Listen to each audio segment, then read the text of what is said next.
Welcome to the Tech Egg. Don't get scrambled. Enjoy the video. In this video, I will explain how to study organic chemistry.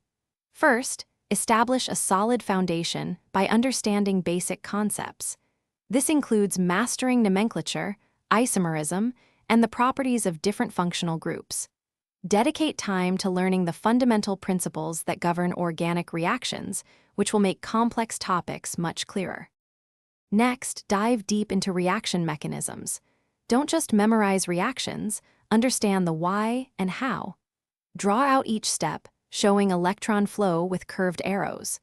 This active learning approach helps you predict products and understand reaction conditions, making it easier to recall information during exams. A crucial step is mastering nomenclature and isomerism. Learn the systematic EUPAC naming rules thoroughly for various functional groups.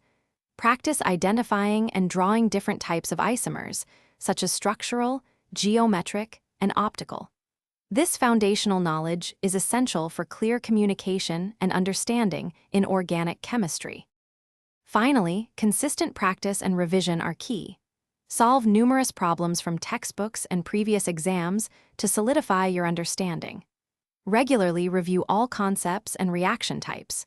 Creating short, focused notes and flashcards can significantly aid in quick recall and retention, ensuring you're well prepared for assessments. Thanks for watching. Consider subscribing if I helped unscramble your problems.